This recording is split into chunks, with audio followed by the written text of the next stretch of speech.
Thank you. Thank you to the panelists for your presentations. We have several questions here. One of this, I believe, is directed to Dr. Lee. Why has the research lagged, and what is funding it? Maybe I should answer. This is Petros Koutrakis.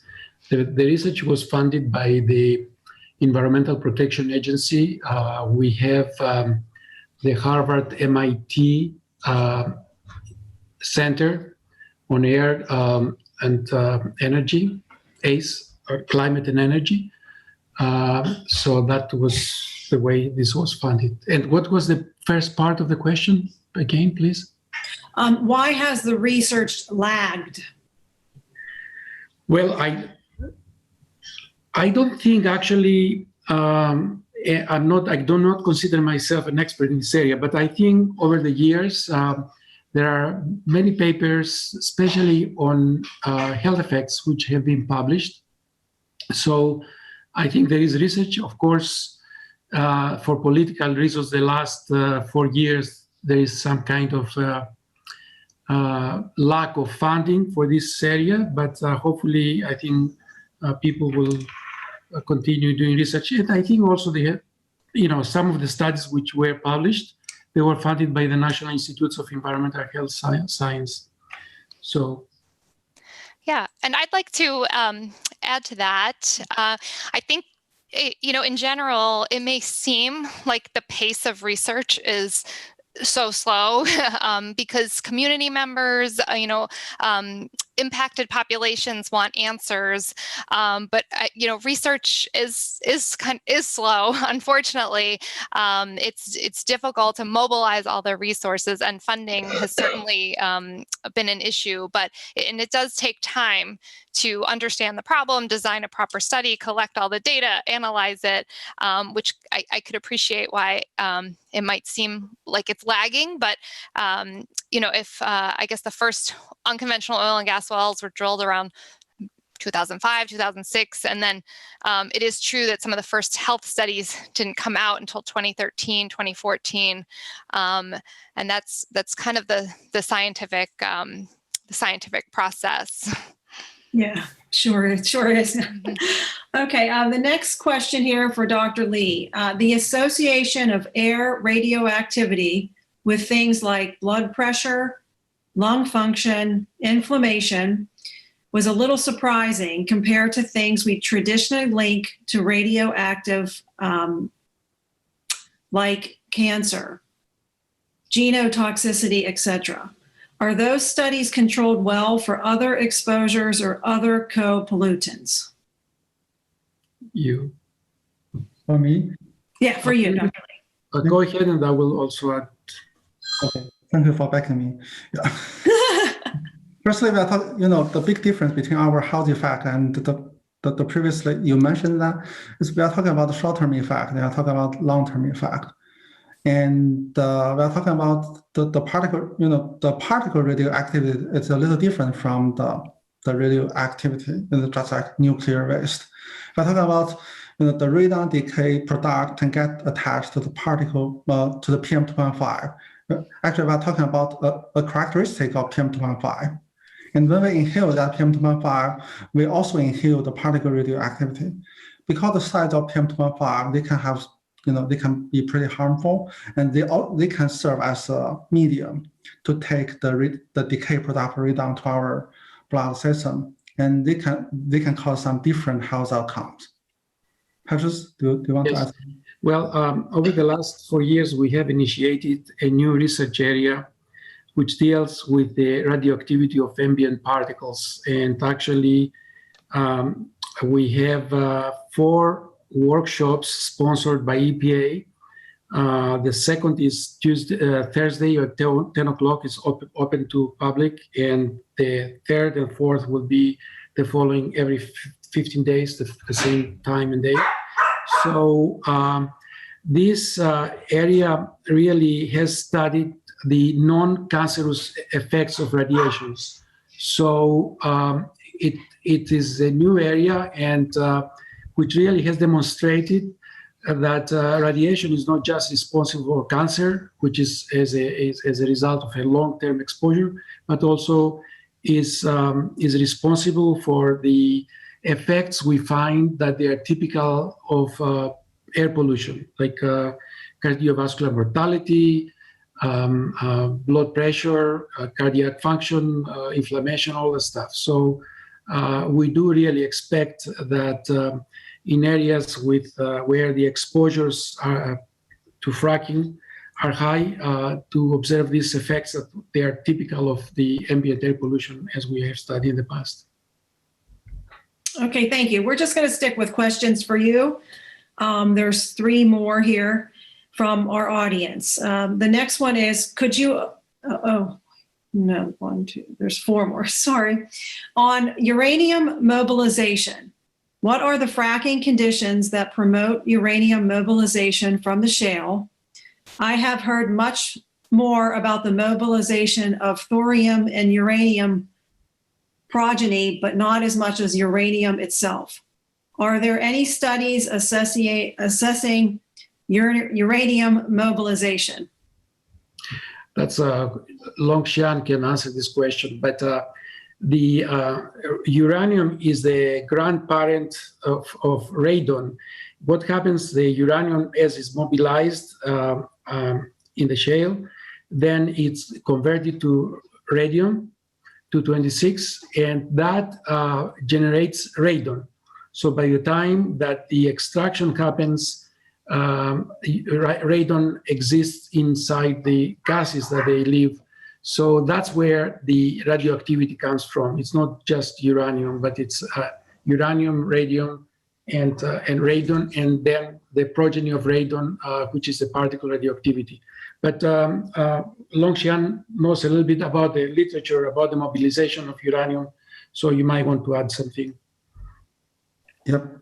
I think the reason we talk about radium mobilization is because there are a lot of radium. I think the reason why there are so much radium is because there are a lot of uranium. I think that's the logic chain of our study. I never doubt that there are a lot of radium mobilized by the fracking, but it sourced from the natural enrichment of uranium. Yeah. Okay, thank you. Next question, could you elaborate more on the relation between PM and radioactivity air contamination? Yes. E.g., might higher PM emissions from a fracking site contribute to the difference you are seeing in conventional versus unconventional production? Well, in the conventional, we have the gas which is trapped between two formations, two hard surfaces where there is not much transfer of uranium and radium. Whereas in the case of the unconventional, because the uranium has been enriched within the organic matter, then we expect to have more radon from the unconventional. Now, the radon is converted to ultrafine particles, which are the progeny, like polonium-218 and lead-214, etc. And these ultrafine particles, they attach to ambient particles, and these particles can be from traffic around, these industrial facilities or transported particles. So it's a combination of ambient particles that they can come from other sources other than fracking, and the radon, that progeny that comes from fracking. So also it's important to understand that the different areas, they have different uranium concentrations, and you would expect particle radioactivity to be higher in areas where there is more radon potential, like Pennsylvania, for instance, or Ohio. They have higher radon potential. Okay, great, thank you. The next question, what are the next radioactivity studies in the pipeline building on this great initial study? Yes, well, I think I cannot talk much, but we have a paper under review in a prestigious journal that deals with mortality near fracking areas. So that's something that we will have hopefully in a few months. Also, we have submitted a proposal to have the Health Effects Institute, where we propose to utilize mobile units that they are designed to measure radon and its progeny, and use actually radon as a tracer of emissions. So I think that's something that needs to be done. Another issue that it's really important, and I don't really have the, or I no, I don't. We don't have the answer right now. Is what are the pathways of exposure? For instance, it can be wastewater that is supposed to be stored with, next to the facilities, maybe up to 6 months, if I am right. And this wastewater has radium, which can generate radon, which can be emitted. So that's one potential pathway. Another potential pathway is the flaring. Another is landfilling of this. A lot of water has high radionuclides, and to date is not considered as a waste, nuclear waste. So it can be applied to surfaces, agriculture, or can be disposed in landfills. So that's another important pathway, and which we really need to understand. So yes, we demonstrated the problem, but I think there is a lot of work to understand how people are exposed. I mean, another way is mobilization of underground radon, and if we have more radon in homes nearby that comes from the basement. So I think there is a lot of research that we need to do, and very soon, of course. Great. Okay, then the next question is about beta activity, beta radiation. Has there been any attempt to correlate gross beta activity with ingrowth from RN220 and RN222? And also, is there testing for beta radiation sufficient to assess the effects of radiation, or is testing for alpha radiation essential as well? Yes.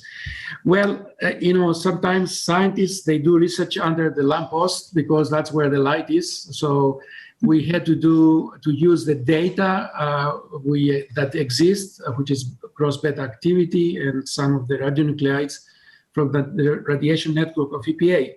But we have studies ourselves and others that they show that there is a high correlation between beta and alpha radiation. And actually, alpha particles are the ones that they cause the health effects. It's not the beta particles per se.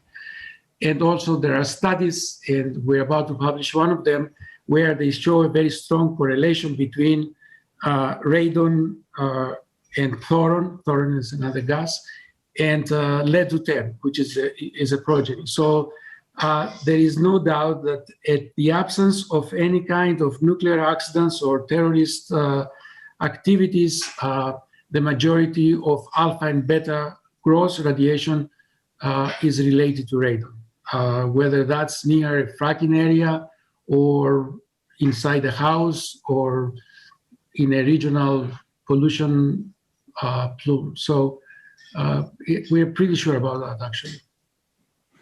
Okay, this one for you as well, and Dr. Lee. Is there any discussion on the possibility of creating bubbles around the emitting structures, then follow up with tracing dissipation from the site? Well, I'm not sure if I know what the bubbles mean.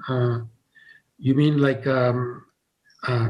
radon emanating from the soil out from the area, or?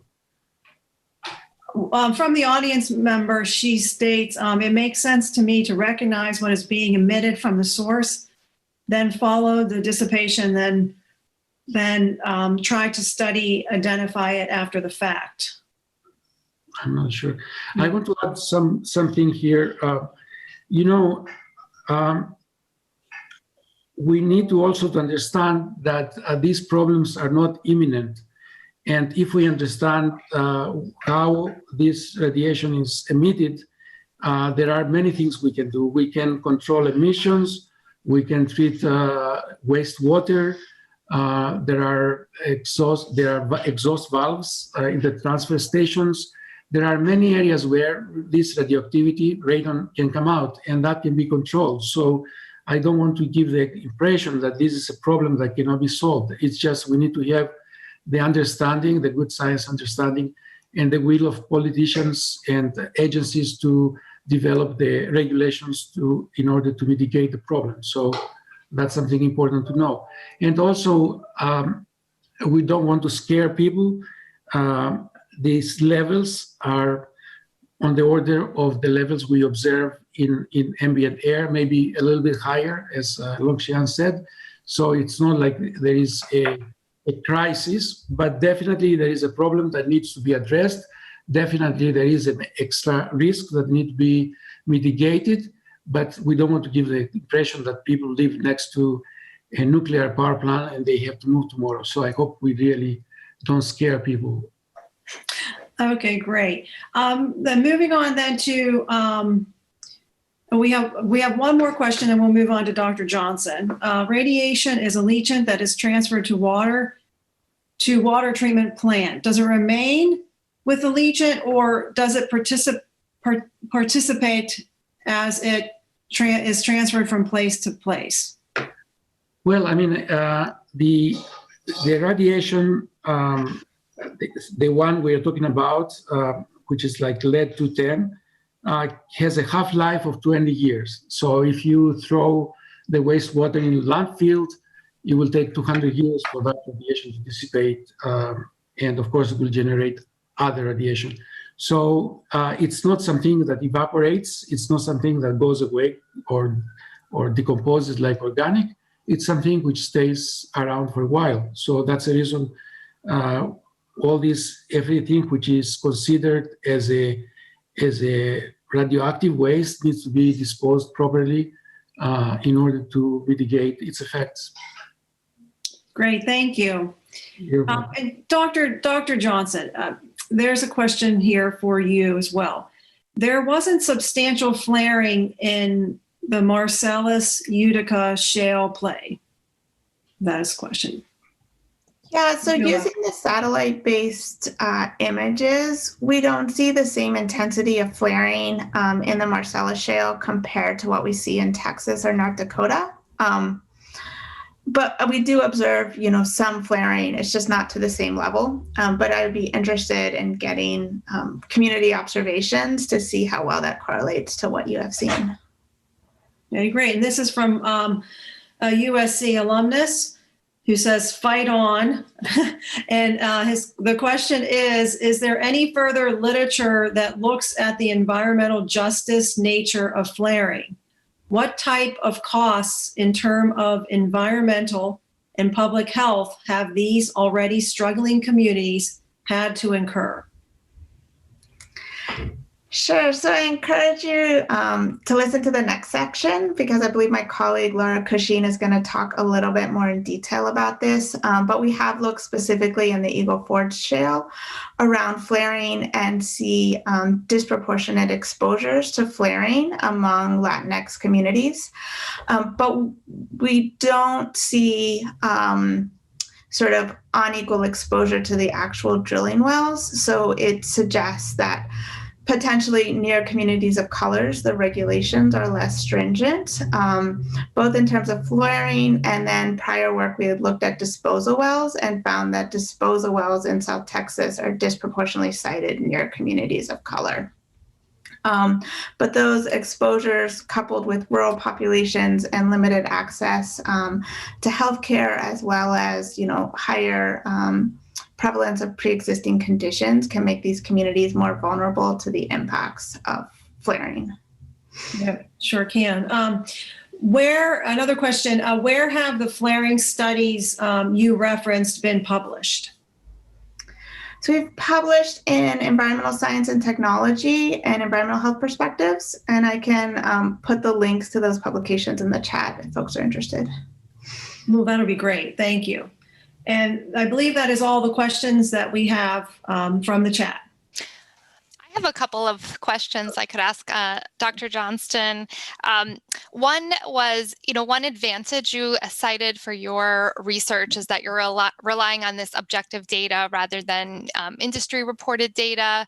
And I'm just wondering if you could comment at all on whether or not some of the industry reported data could be compared against your data to see kind of, of course, it's not the same kind of data, but is there any way to kind of evaluate how accurate or complete some of the industry reported data sets are?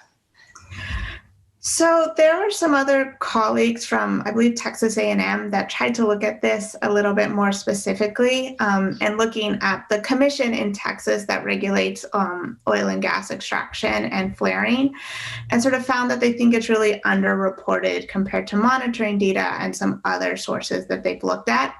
It's really hard because we collect nightly data, whereas in the state of Texas, flaring is reported together with venting, and it's at the field level and monthly level. So we just have really different time and spatial resolutions that it's difficult to directly compare them to assess how much underreporting is going on.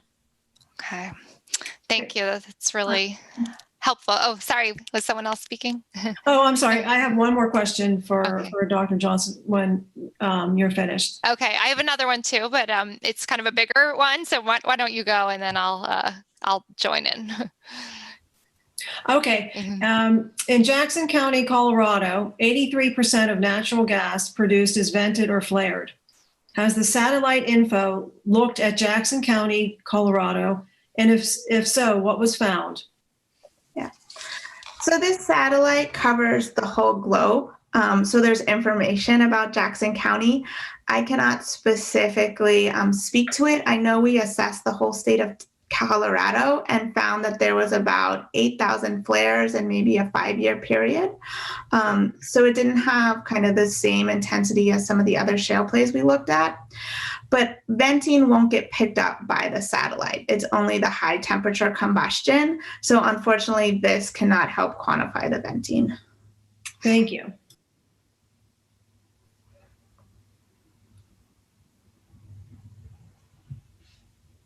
Nicole, you're muted. Sorry, I was going to reflect a little on the analogy that spill data is also kind of is underreported. Kind of these intermittent events are difficult to capture using kind of state data sets. So that's great that there's this alternative. But my question was, one thing that Dr. Koutrakis talked about was, kind of the next step was that, they've identified this problem with radioactivity. Their next step, they think, is maybe trying to nail down kind of the exposure pathways and exposure circumstances.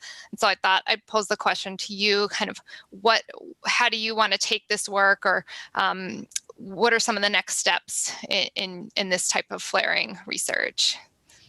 Sure. So I think there's a couple pieces we're interested in. Is one, understanding more how flaring is impacting local air quality. I think there's been a couple studies done in Texas, in North Dakota, but there's still a lot more we could do to really understand how air quality is impacted and how far the potential impact may travel, as well as sort of trying to understand the role of flaring and this concept of cumulative burden. So we know the actual extraction and production process releases a lot of chemicals, and how much does flaring add on to it? And what benefits would we see if we better regulated and restricted the amount of flaring going on? Secondly, some of our initial work has looked at impacts of flaring on preterm birth, and we found a strong correlation between being exposed to flaring in South Texas and higher risk of preterm birth. And so we'd like to sort of expand our study and look at some of these other regions, as well as look at other types of health effects that may be associated with flaring. Thank you.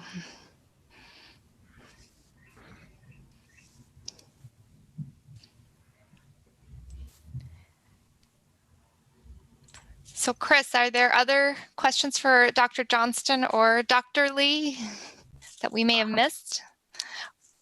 I'm double checking now. I think we did.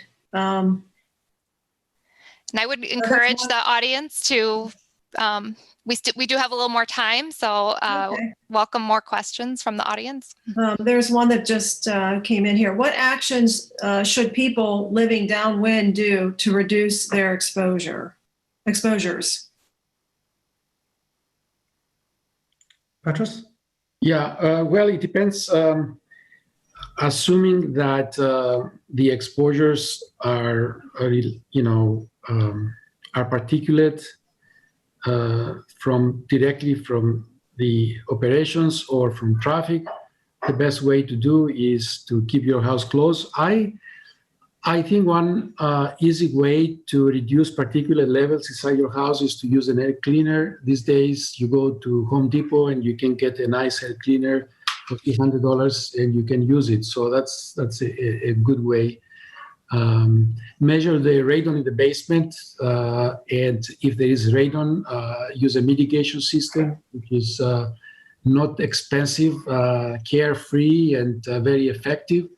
So there are things that you can really do, which are not expensive. You don't need a consultant. You can just do it yourself. Okay, thank you. And for Dr. Johnson, what actions? Oh wait, I'm sorry. Where is that? What are there tech alternatives to vent or flaring? Yes. So, I mean, you can capture the natural gas rather than burning it through infrastructure developments, through pipelines. And so this would help reduce much of the flaring that occurs in many of these oil shale plays. And actually, when we look historically at the state of Texas, they used regulations to really restrict the amount of flaring that happened during conventional oil drilling. And it's really only recently with the explosion of unconventional oil and gas drilling in the state that there's been allowances to be able to do way more flaring. And so there's both regulatory approaches as well as technologies that you can use to capture this gas rather than burning it. Okay. What advice needs given to OSHA regarding workers unknowingly exposed to radioactivity in their work? There was a very disturbing article in Rolling Stone magazine regarding drivers of wastewater trucks. Yeah. Yes, I mean, I think there are things that can be done within the premises that they can be addressed. Personal monitors or measuring the different processes. I think that's very important. The levels in terms of the drivers, for instance, we're not talking about hot radioactive material, but if you get in contact, you will probably have cancer in 10 or 20 years. This is very low exposures, so it's the repeated exposures to these materials that they can increase your risk. So if you are working in a facility and you are there every day and there is emissions, you will be affected. But by just transferring wastewater, probably it will not be that risky. But we need regulations. I think we went through this with the oil industry, with the coal industry, with the Clean Air Act, all these regulations we had for acid rain. Hopefully we have regulations for climate from greenhouse gases. I think this is another industry which is great for our economy, that is a transition from the dirty fuels to maybe a green economy. So we really need to have a better understanding of the exposures and the risks, and I think there are ways to mitigate that. So that's the point. We have gone through this over the years with the different industries. With coal miners, we had the same problems. Of course, they were more serious problems. So I think it needs to be regulated, I think. And there is no enough regulation right now. And the one which used to be the controlling the methane emissions, for instance, which was part of the climate change policy, I think they relaxed them the last few years, if I'm right. So it's just another industry that needs to be regulated. Okay, great, thank you. In general, Could I, I'm sorry, Sorry. Chris, could I just add that tomorrow we're going to have a whole session about, Dr. Kotrakis raised this idea of this bridge fuel, and I'm sure there are some other people who might have a different perspective on, the benefits of this and how, if it could be done safely with regulations. So just encourage people to tune back in tomorrow, where we'll be talking a little more about impacts to climate change and other things like that. Okay, great. There's a question for you, Dr. Diesel. What etiologic agents that we have no or little research on health impacts are you most concerned about? Yeah, so this is a great question that sort of touches on, a major issue that's not specific to oil and gas, but kind of general to all environmental health and the way we produce chemicals and regulate chemicals in our society. Traditionally, we've had chemicals approved and used and presumed safe, and then the burden is on researchers like those here to sort of demonstrate that there's harm. So I guess not unlike with this industry, which proceeded very rapidly without an understanding of the potential health outcomes. Now we're forced with all being exposed and studying it and trying to understand the potential health risks. So that's true of many chemicals. There are most chemicals that are out in consumer products or commercial production, we really actually know very little. So it's hard to say, like I don't know what they're unknown, so I don't know which one to be most concerned about. But in general, I think this is a major problem with how we do things in this country. So the scientists are always trying to catch up with understanding chemicals and industries.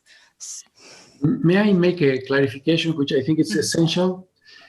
I answer my questions focusing on the particle radioactivity, and I spoke about the risks and all the stuff. That does not mean that we might have a chemical X and Y that it might pose a serious risk to the community, because there are effects, perinatal effects, etc. So I was not talking about that because I have not studied that. And I hope people understand that everything I said, it was about specifically to particle radioactivity. And of course, we need to know what kind of chemicals are released, which is, I'm not clear if there's much information, and how people are exposed to those and what kind of risks they pose. So I hope I was not misunderstood. Okay, there's another question that came in here for you. Is there information on the release of radioactivity, I just lost it, in water and downlines from the power plants and from the compressor stations? Well, are you talking about nuclear power plants, or because, well, the nuclear power plants, I'm not an expert, but they have two loops. A conventional power plant has a turbine and the water, and it exhausts and it condenses, and you can have leaks. But in the nuclear power plant industry, there are two loops of water. There is the internal that goes through the reactor and the radioactive rods, and that is exchanged with an external loop of water, which is the one that runs the turbine. So if I understood the question, I don't think there is an issue about water leaving a nuclear power plant and contaminate. Okay, there's a general question. I don't know who this would go to. Maybe Nicole, Dr. Diesel could help. What is current regs about composition of fracking? What are the current regs about composition of fracking fluid? There is no regs. There are none. Okay, so someone's chiming in about the lack of regulations on fracturing fluids, and I see there are a lot of questions about regulations and policies, which is not, not my area of expertise, but generally, a lot of the policies and regulations in general, vary by state. Frac Focus is a voluntary reporting site where industry can disclose their ingredients, and some states, I think, have made some progress about disclosure of all the ingredients, because that was also a barrier to doing research, because not all fracturing fluid constituents were disclosed. I think that still remains an issue.